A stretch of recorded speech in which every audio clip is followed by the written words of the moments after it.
एक बार मैं एक वीडियो देख रहा था, प्रेरणादायक वीडियो थी और एनिमेटेड वीडियो थी। तो उस वीडियो में उसने एक मैथमेटिकल इक्वेशन का प्रयोग किया। उसने बताया किसी कागज़ की जो मोटाई होती है बहुत मिलीमीटर में बताई थी। और उसने कहा कि इतने फोल्ड करते जाइए और इतने फोल्ड करने के बाद जब इसको मल्टीप्लाई करेंगे तो ये इतनी ज़्यादा हो जाएगी कि हमारी पृथ्वी की कक्षा को छोड़ करके बाहर निकल जाएगी। अब इसकी मोटाई जो मिलीमीटर में इतनी मोटी हो जाएगी कि पृथ्वी की कक्षा को छोड़कर बाहर निकल जाएगी। वो बात मन में बैठ गई।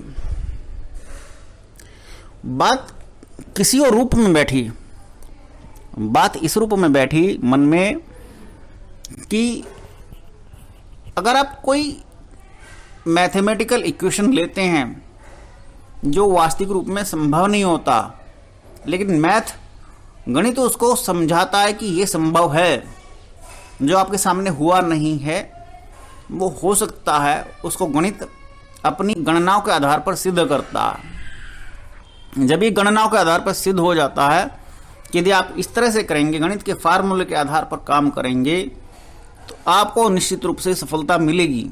आपके सामने रिजल्ट होगा, सिर्फ आप गणित का प्रयोग कीजिए। और इसी आधार पर बड़ी बड़ी कंपनियों की बैलेंस शीट बनती है, नेक्स्ट टारगेट सेट किए जाते हैं, अंतरिक्ष में यान भेजे जाते हैं, सब कुछ गणित के आधार पर है। उसी प्रकार से ज्योतिष भी गणित के आधार पर बना हुआ है।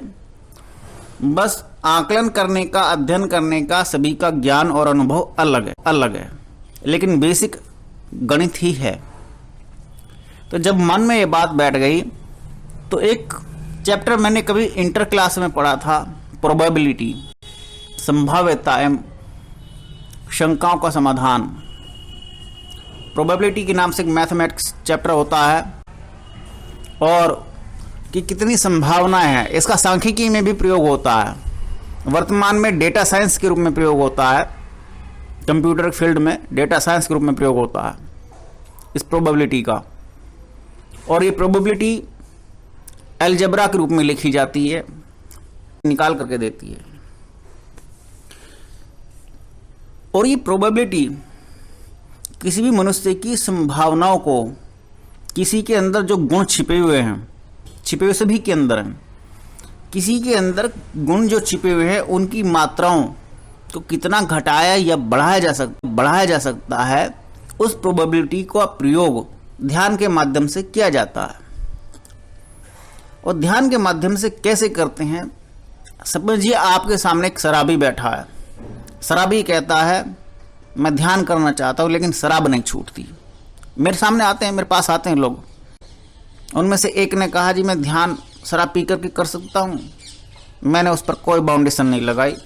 मैंने कहा हाँ, आप शराब पी करके ध्यान कर सकते हैं, आपका ध्यान का आनंद दुगना हो जाएगा। और उसने ऐसा ही किया।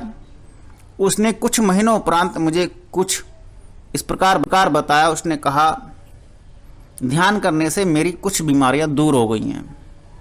जो भी उसके शरीर में बीमारियां थी उसने 3-4 महीने बाद मुझे ये बताया। लेकिन मैंने उसे शराब छोड़ने के लिए मना नहीं किया। लेकिन उसकी संभावनाओं ने, ध्यान उसने किया, उसकी संभावनाओं ने उसकी और संभावना आगे बढ़ा दी। उसके मन में विचार आया कि मेरी जब ध्यान करने से बीमारियां छूट सकती हैं तो मेरी शराब भी छूट सकती है।